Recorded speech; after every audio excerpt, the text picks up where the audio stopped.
Movies of the Meek, where we watch made-for-TV movies and miniseries so you don't have to. From Gia to Xenon, Hysteria to Sybil, welcome to Movies of the Meek. The Ultimate Christmas Present is a 2000 Disney Channel movie about two teen girls who steal a weather machine from Santa Claus, then use that weather machine to make it snow over Los Angeles so they can have a snow day, so they have extra time to get ready for their best friend's party. Yeah. This was some movie, Max. So the one girl really wanted the snow day because it would give her 2 weeks to work on the paper that was due the next day. Well, it was a combination. It was that paper that she didn't do, and then also was to give them extra time to get ready or to find something to wear for Bryce's party, because she has the hots for Bryce. Bryce looked very young. I mean, they I don't know how old the girls were. They're like, whatever, maybe 12, 13. 13. But Bryce exactly 13. Bryce looked like he was 7 years old. But they have the hots for Bryce. So they want to find the perfect outfit for the party, for his Christmas party, which is kind of a weird. Yeah. I've never heard of kids at school throwing Christmas parties for other students. Yeah. But whatever. Where do we start, Max? So, I mean, at least for me, the first thing to start with is the awesome opening montage of, they're playing reggae. Christmas music. That reggae cover. Exactly. Of Deck the Halls. Yeah. Yeah. This movie has a couple of traditional Christmas songs covered in either reggae or late 90s rock. As soon as that reggae rhythm comes in, that super horrible Disney white dude reggae rhythm comes in, and then all of a sudden there's just wow, wow, wow, wow. I was just like, this is bad. But I just loved it because it is all these people in LA and they're setting the tone. Yeah, this is how they celebrate Christmas in LA, by listening to shitty reggae Christmas music. Yeah, because they want to be reminded of Christmas and where they come from. I get that, and so they establish all the kids and the family. This cast is stacked, by the way, because you got obviously the young girl. Her name is Sam, but from here on out I'll be calling her Dad's girl because she grew up to be one of the stars of the amazing sitcom Dads. You have the mom from Lizzie McGuire. I like how that's the thing that you're using to refer to her, because she was a pretty famous Disney star after this too for years. Yeah, I don't know anything about that, but she was in but Dads. That one season of Dads was great. She was perfect in it. She reacted to the racism as well as you could. Now you have Lizzie McGuire's mom. She plays the mom in this. Yeah, she does. And then the icing on the cake is the younger brother. The younger brother is the kid who played Conrad in the Cat in the Hat movie. So, I mean, I was stoked to see those three powerhouses all come together. I thought he was very good in this movie. He was excellent. Now. Also, the voice of Patrick from SpongeBob's in this as Sparky, the elf. If you did not know, that's who he was. I did not know that. He doesn't sound like Patrick in this at all, but he does do the voice. So we very early on are introduced to, the family's super busy. Everyone's doing their own thing. You know, the mom has a catering business that she's running with Bruno. Yeah. That's who he reminded me of. Was the movie Bruno inspired by this character? So she's running the catering business, and Sam walks in because the main girl, I don't know her name. I don't know idea. The main girl, yeah, Allie calls up Dad's girl, And she's like, oh my God, Bryce invited me to a party. And Dad's girl's like, I will be over right now. And so they live across the street from each other. She runs in. And that's when the dad goes, excuse me, if you saw a website called bonesforbowser.com, what would you think that website is? And she was like, a place for bones? A place to buy bones? And he goes, that's my girl.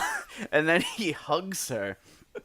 And that's where you find out that he's a bone salesman. He's in software. And he basically...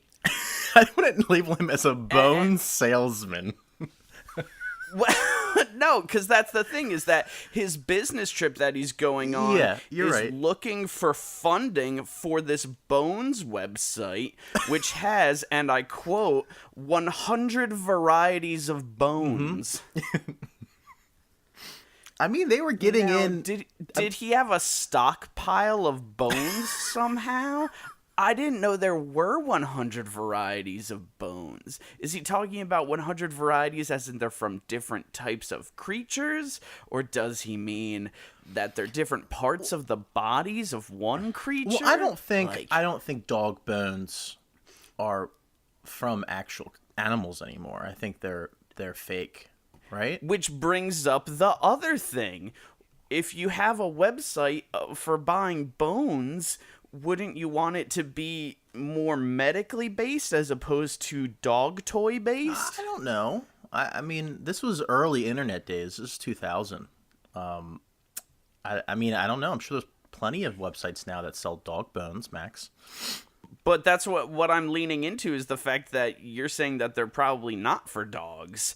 But since he's saying bones for Bowser, it seems like he is selling them for dogs. No. Yeah, I'm saying they're for dogs, and I'm saying you were implying that they were from creatures. Yeah. Bones from animals for dogs. Was that what you're implying? Or you? Yeah. Oh. Because he says there's 100 varieties of bones. Oh, I don't know. I took that as, like, different kinds of bones. I don't know. Like flavors? Like, yeah, they have flavored bones. I'm sure there's different sizes, different, like, textures. I don't know, Max. I'm not too familiar with dog bones. That part was part insane. Confused me, because once again, like, the business trip that he's going away on is for him to fund this business that he has, and the business that he has makes no sense to me. I just don't understand. I think it was just they picked that so they could have that line that you just said about the bones for Bowser. It was like a funny thing. It wasn't funny. Also, I noticed in the house, and this is a very small thing, but there was like 5 clocks on the wall. Yeah. And I wasn't sure if that was because he was a traveling salesman or he traveled a lot and they needed to know what time it was in whatever city he was in. Yeah. But none of the clocks were labeled, and they were like, they were all clustered together.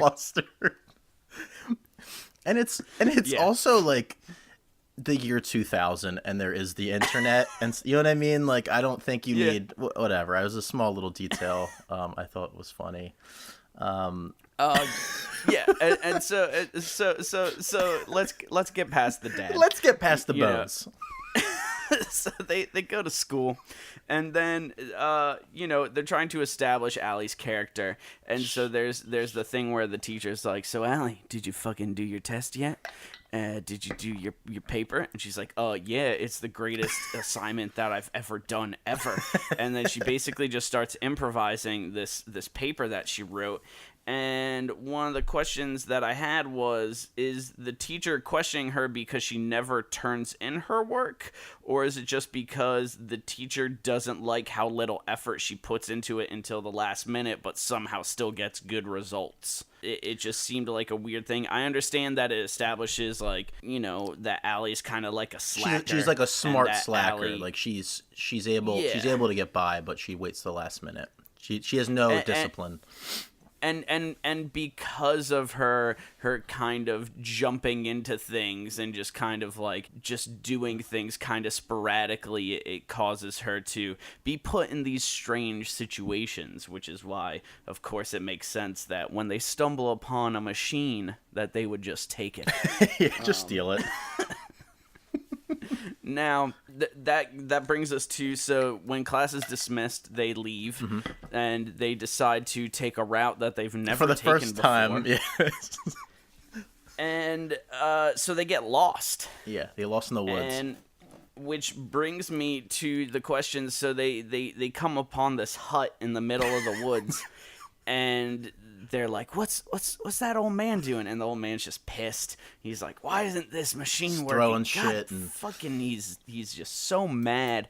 And then for some reason, instead of, asking him for help because they're lost, they go, we should fucking ding dong ditch this dude.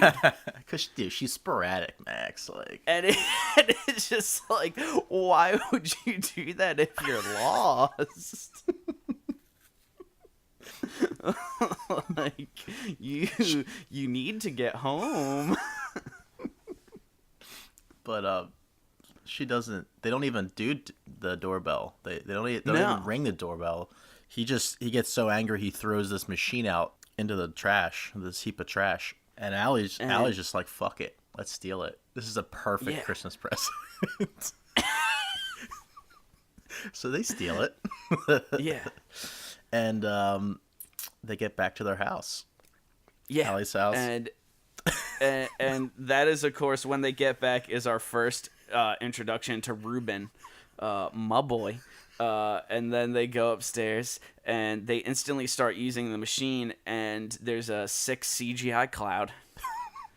It looks fucking great. Yeah, they're playing with this machine. It has like 8 buttons around it. Each button corresponds with a different type of weather. They don't press all of them. They play with the rain, I think. That's the first one. Then the wind. And then they click this other button, and it controls tectonic plates and causes an earthquake. Which right there, that would make this not a weather machine. Yeah. I mean, this thing has the ability to control the planet Earth. Yeah.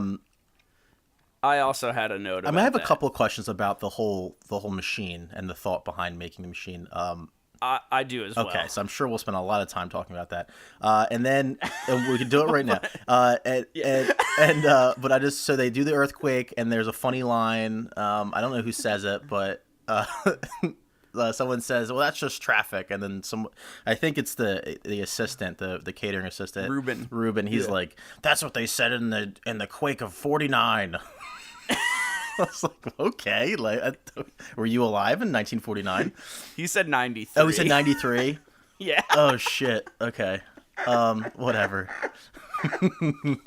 I knew. Well, was there a quake in 49? Probably not. Moving on. And then they press the snow button, and then they realize what they can do with this machine, and then Allie's like, let's have a snow day. But this machine was created. You tell me why it was created, Max.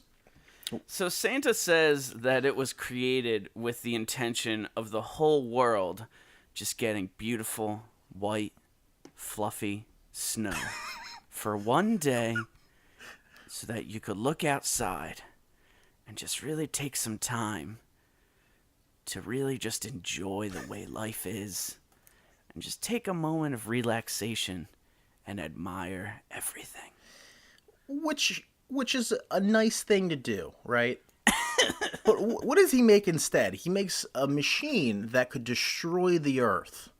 Yeah. He makes a machine that can cause earthquakes. I mean, there's each weather or whatever you want to call it on the machine has a dial. For various strengths of whatever, and they turn the earthquake knob just once, and it shakes the whole goddamn house. I mean, can you imagine if she turned it up to 10? And yeah, like you're saying, like, what's the point of, if your only intention is for there to be snow all over the world, why would you have all these other options? Why? Like, if he... Especially when, if you think about it logically, the way in which the machine functions, it's that's another as thing. Sam says, shooting rays out into the sky. And so how are you able to control the tectonic plates when all you're doing is you're shooting up things into the atmosphere? The science... Logically, you would think that basically that machine is just the control of a secondary apparatus or station somewhere in the planet. You know, basically, That's like, an interesting idea. It's just a control, and there's like a Santa fucking like evil watchtower somewhere in the world, and there's like, that's where he has the ability to, you know, there's like they've tunneled into the ground. Sparky, and also Sparky, like a giant, Sparky and Crumpet giant tunneled into the core of the earth. Yeah, it's literally the movie The Core, but with fucking elves, and like they've tunneled into the ground, and he's using that to control the weather, creating superstorms, and then also triggering earthquakes. Like, and then this small little machine that looks like a cute little elf robot thing, that's just the remote control. That's an interesting thought. But that's not the case. It doesn't make sense. Like, there's no reason why it should do anything but make snow, and it shouldn't make snow. It shouldn't make blizzards. It should make a light snow. Yeah. And like you were saying, it has an antenna on it. I think Dad's girl, or no, Allie has an idea at one point too. She said, "Well, maybe if we use coat hangers and extend the signal, all the snow will go into space." And then Dad's girl says, "Well, we're gonna cause a blizzard in the whole world if we do that." So and Allie retorts with, she's like, "Do you know that?" And she's like, "No." And she's like, "But I don't not know that." And she's like, "Good point." But yeah, I think if you think too hard about this machine, you can spend days talking about. The science part. It's absolutely ridiculous. Now, of course, Santa, now that he's lost the weather machine, is terribly concerned and doesn't know what to do. So he calls Mrs. Claus, and Mrs. Claus. This is a really weird sexually charged scene. She's like, "Did you check the entire building?" He's like, "Of course, why do you think I'm calling you?" She says, and she says, "Daddy." That's what she says. Oh yeah, she does say "Daddy." And she's like, did you check outside?" And he's like, "Fucking yeah, I checked outside." And then the elves are like, "Did you check your pockets?" And he's like, "Well, I didn't check my pockets." And then he starts checking my pockets, and that's when I thought they would have like a good little Santa gag where he's pulling out stuff from his pockets that are too big to fit in normal person's pockets. But instead he's like, "That shit can't fit in my fucking pockets. What are you talking about?" And I was like, "Oh, so Santa's not that magical, I guess." And it's really not. And that's when he's like, "Send some elves over to help me out." And she's like, "Yeah, but like, give me some sugar, baby." And he's like, "All right." And then she goes, and he's like, "Ooh, get my rocks off." And he's super into it. And there's also just, once again, like, the shot choices are just like really focusing in on these little minute details as they're doing that stuff. Very intense. Like, which is really weird. And that's when they decide to send Patrick Star Elf and other elf to go help them out, which, you know, they have some gags where it's, you know, "Ha ha ha, they're afraid of reindeer. Ha ha ha, they're really dumb but somehow made a machine that can get them there." I was confused by that too. They're genius inventors, the two of them. Yeah, they're genius inventors, but then at the technology that they have. So at one point they're analyzing Allie's shoe, and the computer program that they have is legitimately amazing. Yeah. Oh yeah. And they're able to do like CSI shit, like pre the show, like, CSI on the fly. Like they must have programmed this thing like as Santa Claus was standing over them. Like, you know what I mean? And And like Santa is like, great. bitch, I know what shoe that is because like I've delivered so many of them last year. And so once again, it's a gag like, ha ha ha, they're real dumb. But it's like, no, that program's fucking genius. They made a fucking jet car that legitimately works. And then on top of that, and that brought up another question. So they have this jet car that they take to get to Santa. And then they're like, Santa, like, this jet car's tight as fuck. It has unlimited storage. And it's like, why does it have unlimited storage, but it doesn't have... Why didn't you use that same technology for an unlimited gas tank, you idiots? Like, how can they it have have unlimited storage of one thing, but not unlimited storage of another? Yeah, like, they were trying to portray them as these two idiots with no common sense. Like, they run out of gas, like, on the way to Los Angeles. What does he say with the gas tank? He's like, "Oh, it's on A. Oh shit!" And then they start. Oh yeah, because he goes, we're headed east, and he's like, "No, we're not headed east, you dumb fuck." And he's just like, "What do you mean we're not headed east? That's the compass." And he's like, "That's not the compass." Whoa! They built this car. E. They built it with their own hands. Yeah. Oh my god. Yeah, they built a jet car. Yeah. And it's immediately after this, you know, the elves get sent off, and they're in their jet car, and that's when they establish my least favorite part, which is the C plot with the weatherman. Edwin's the worst. And so they bring Edwin in. You know, it's at this point that like the stupid weather machine is going on high, and it's just turning Los Angeles into a fucking hellish white nightmare.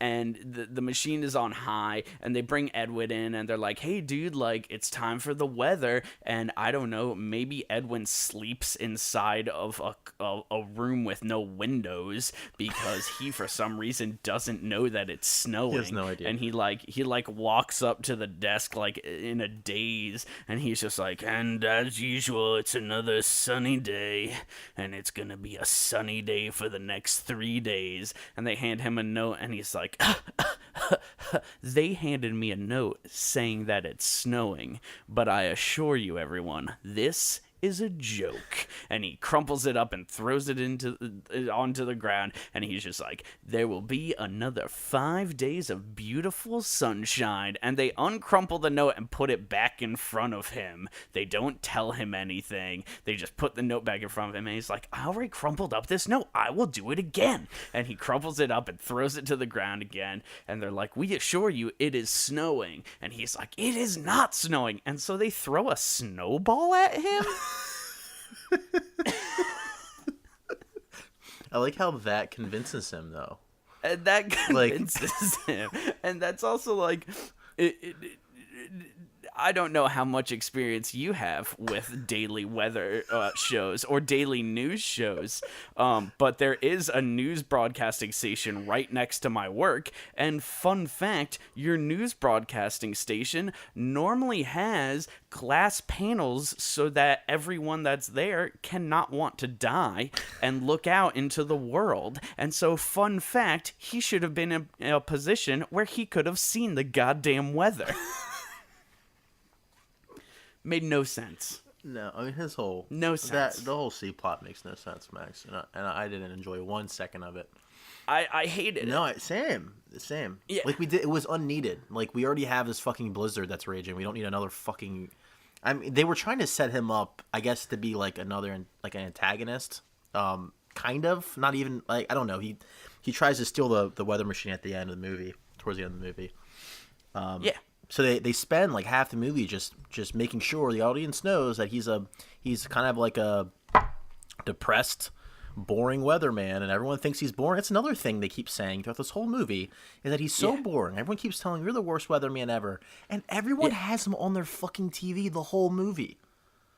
Yeah, like what? Like he's obviously not that boring. You have him on your television every night. Yeah. Oh my god. Dude, the scene where his boss rips into him. Oh, yeah. Oh, my God. I mean, that was... You're putting me to sleep, Edwin. You're the worst fucking weatherman I've ever seen. Did you notice that, his boss... He looks like Keegan-Michael Key. Right. His boss is married to Edwin's sister. And then they cut to a picture of them two together, and it's just the actor who plays Edmund in a wig. It's like the funniest part of the movie.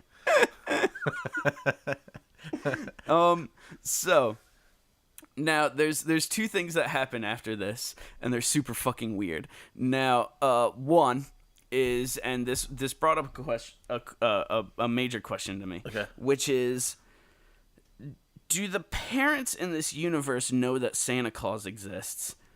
And if so, why do they even bother getting presents for their kids? Just because, Allie really wants rollerblades, and they're like really concerned about getting her rollerblades. Now, is it because they know that Allie is on the naughty list, and so she isn't gonna get any gifts? Because once again, in this universe, everyone seems to know that Santa exists, and it's just very confusing. I don't think the adults know about Santa Claus, because there's the one part of the movie where Santa and Crumpet and Sparky are like prowling on teenage girls. Santa, Crumpet, and Sparky, best elf names. And Santa appears to that one girl, and he like appears and then says, do you know anything about the weather machine? And she's like, no, and he leaves. And then her mom comes in the room. She's like, who you talking to? She's like, Santa. And she's like, stop lying to me, and then sends her to her room, which I thought was very cruel. And so that's my thing. It's like, do parents forget about Santa? Because logically, if all these kids are experiencing Santa's been around logically forever, because it's Santa. We all know the mythos of Santa. And so that means that they at one point were children and experienced Santa. And so they should know that Santa exists, because they themselves would have experienced Santa. Or is it similar to the comic book series Lock and Key, where once you reach 18 years of age, your brain can no longer comprehend magic because it's now hardwired for logic, and so maybe Santa, you forget about it. But once again, none of that's established, and it was very hard to tell.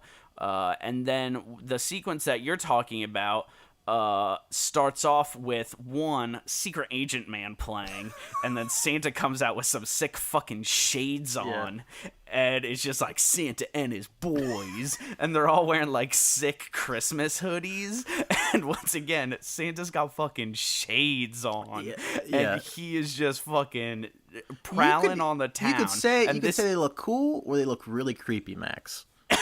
And so that's the thing, is that like, so they know that there's like only 2,000 people on the naughty list in LA that wear that size of sneaker. And so now they know exactly where they're headed. They're looking for someone that has this size sneaker because they know who stole the machine, and they're going to get it back.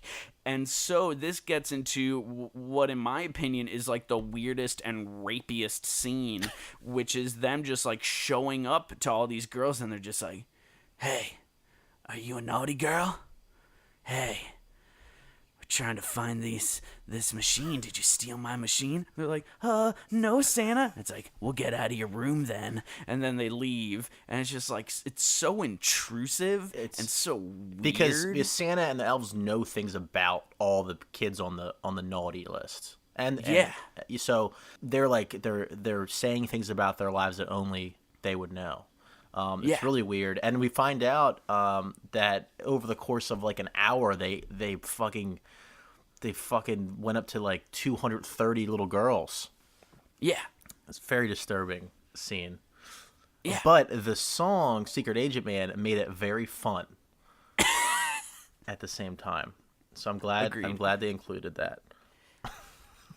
Now, it's around this time where, Allie has been informed that her dad might not make it home because the weather's too bad.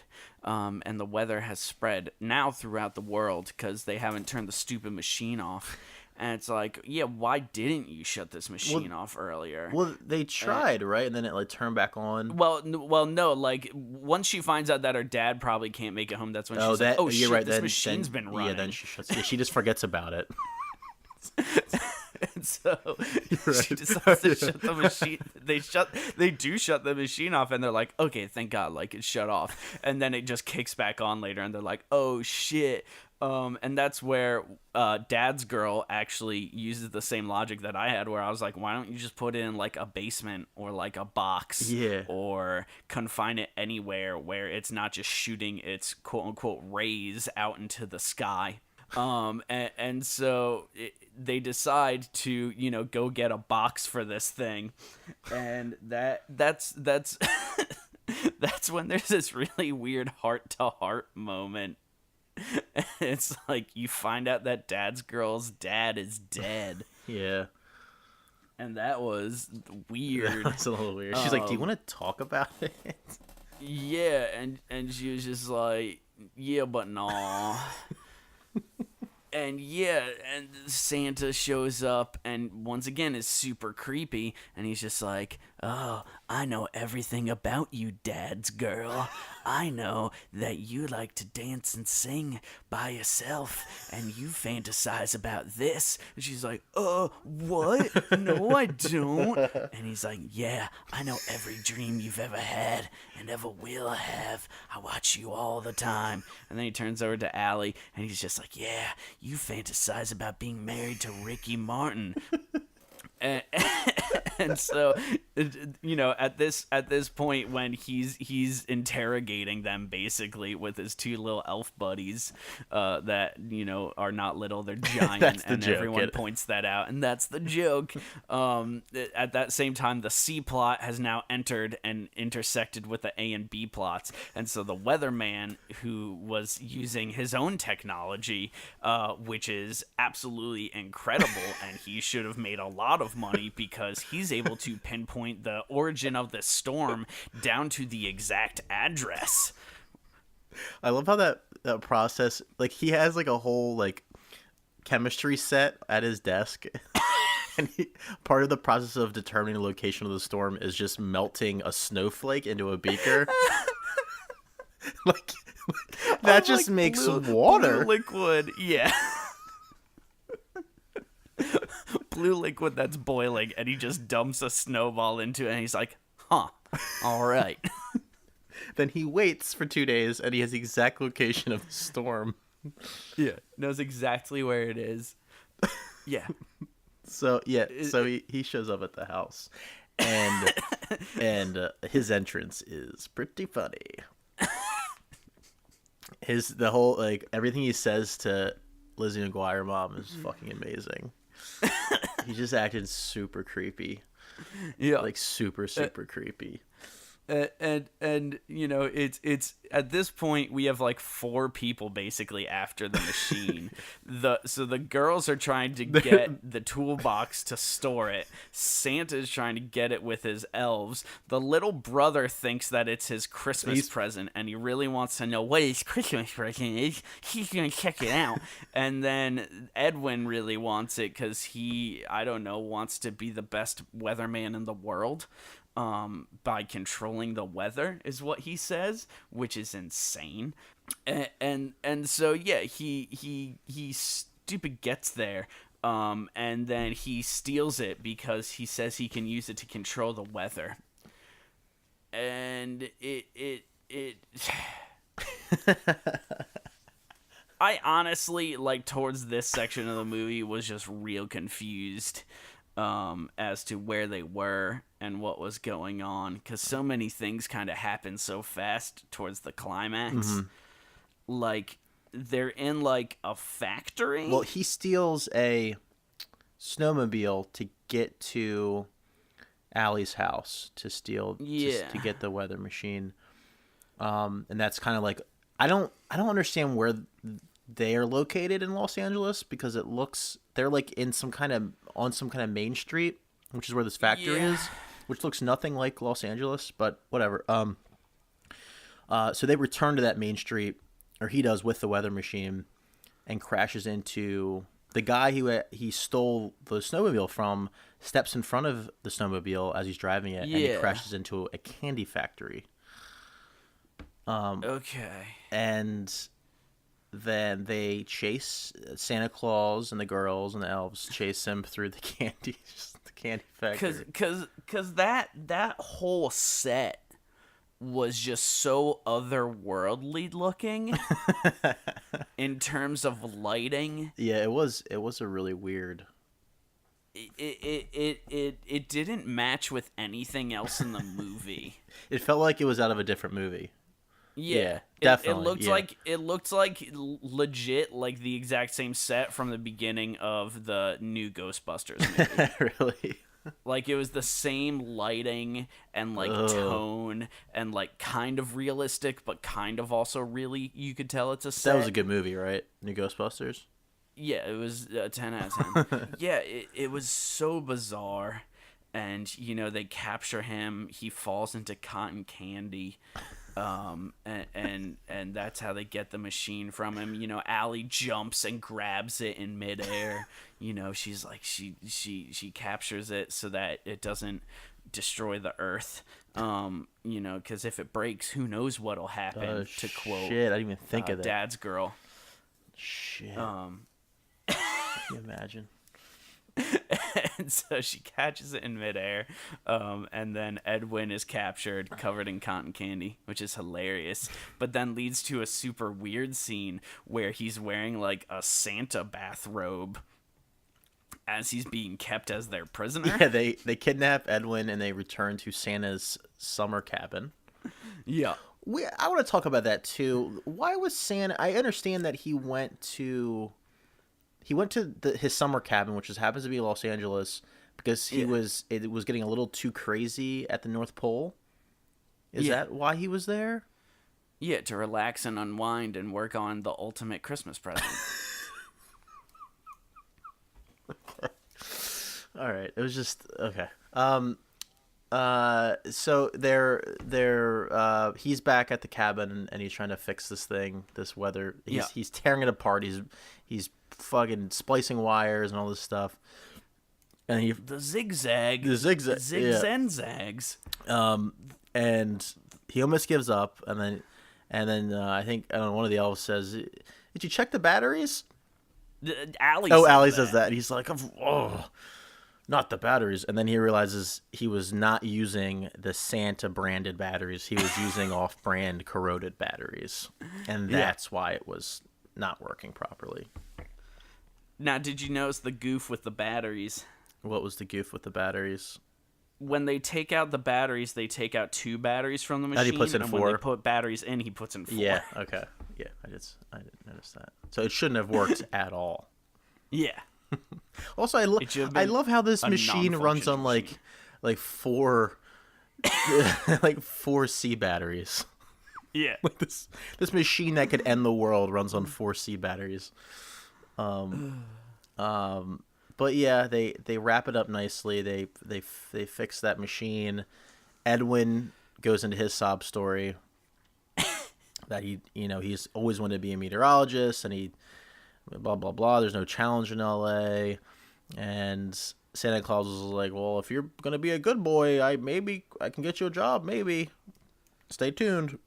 And then and I was like, "Oh, so he's gonna go work at the North Pole or something?" I don't know. And that was a weird thing, just because. So his story that he's talking about is about a person with a truly scientific mind, and he basically, his sob story is about his lack of imagination. He goes, people would look up into the clouds and they would see candy and they would see toys and they'd see their dreams. And I would look up to those clouds and I would just see clusters of water. And I would just see the clouds for exactly what they were by scientific definition. I would go, "Oh, that's a cumulus cloud." And they judged me and they ridiculed me. But I knew what I wanted since I was but a boy. This world has cast me out and judged me. And so it's interesting because you think that what Santa is saying is that he's going to take that type of mind and put it in a situation where it can be truly applied to its fullest, where he won't have to try and falsify who he is in any way. You know, he can continue being this super hyper analytical brain and put him in this situation that it'll make sense for who he is in a new field.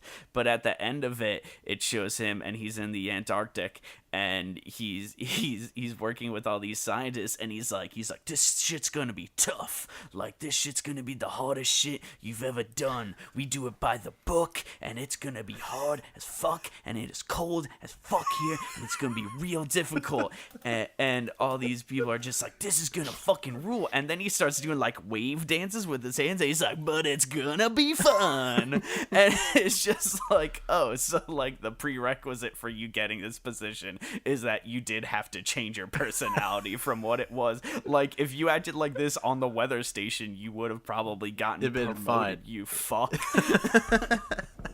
Yeah. You think he would just go into research or something? Yeah. Not, he's still performing for people. Yeah, not being a teacher and becoming like a super performative, like fun guy teacher. I don't know. His lesson, once again, when it resolved, I was like, that fucking makes no sense. But it's fine. Allie, you know, her Christmas wish is she wants her family together. And that happens. Magically. You know, dad's girl says, I really wish that my dad was alive. and Santa's just like, too fucking bad. Christ. Yeah. Yeah, he does. He says too fucking bad. And then everyone but dad's girl has a wonderful and magical Christmas.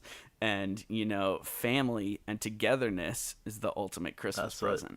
They say those exact words, I think. Yeah. At the end there. She's like, I'm just happy that you're here because us being together is the ultimate Christmas present. And then the dad goes, It is the ultimate Christmas present. And I was like, good writing. Oh, God. God damn it. Now I will say, okay, I did enjoy this movie. The Christmas reggae music, excellent tone. And also, a lot of these things reminded me of my childhood.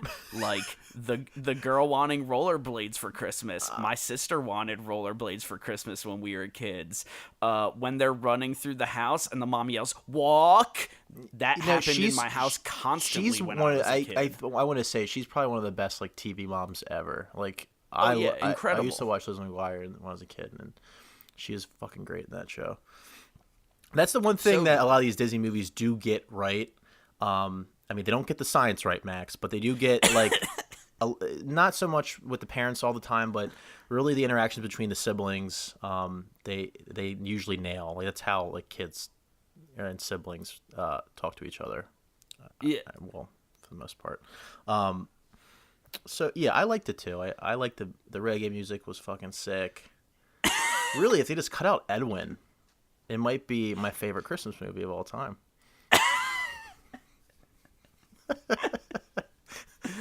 Agree to disagree. I'm just kidding. Now, I will say I'm very glad about this pick this week because we do have trivia and we do have Finally. Goofs. Now, there's only one bit of trivia, Okay. which is my favorite thing ever. Which is Hallie Hirsch and Spencer Breslin, who played brother and sister, previously guest starred in separate episodes of Law and Order. Which it's like, okay. Okay. A lot of child actors are on Law and Order. Like, yeah, like, okay. We should add some trivia after this episode about the boy Joey, the actor who plays Joey. He put out an album in 2012. And I listened to the whole thing today, and it has a song that has a spoken word piece by Jesse Eisenberg. So yeah, check that out. Wow. it's pretty bad. Now the goofs, There's something quite a that I'll few. say before going through all of them is that really most of these goofs all have to do with one scene, which is amazing. They're all So- okay. You go into it. Here are the IMDb goofs. When Edwin crashes into the bucket of chocolate, he flies into it. The weather machine gets some chocolate on it, which subsequently disappears. I did notice that while watching. When the elves are playing Doorbell Dutch, the power is still out, but the doorbell rings regardless. And so that's It's literally all of the goofs. all the goofs are basically about when the power goes out, because when the electricity goes out, the cordless phone still works, but cordless phones don't work without electricity. The electricity is gone out, but the Christmas tree lights are still lit. Yeah, it's just a lot of that. Now, this is one of my favorite ones. There are no evergreen forests naturally occurring in LA, where evergreen forests are found in Southern California. It is only in the high mountains, which are sparsely populated, and where it doesn't snow naturally. Oh, where it does snow naturally. That's amazing.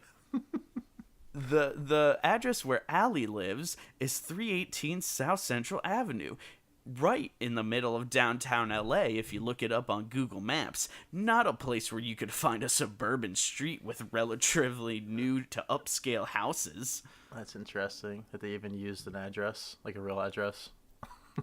When Edwin goes to see his boss, it's obviously daytime outside. However, this scene is supposed to take place at night. And then this final one, when the text appears, Antarctic Weather Station, Antarctica is spelled without an A. Which Antarctica is in the Antarctic. Yeah. There's an entire body I'm surprised that's known as the Antarctic. IMDb let that one go through. Now, should it have said the Antarctic to make this person not feel the need to do that and look like a dick? Maybe. Maybe. But I know what the Antarctic is, and so the fact that It wasn't says, spelled wrong. Like someone did. It's not not a an- typo yeah. in the movie. Yeah. What are we watching next week? Next week, we will be watching Star Wars Caravan of Courage.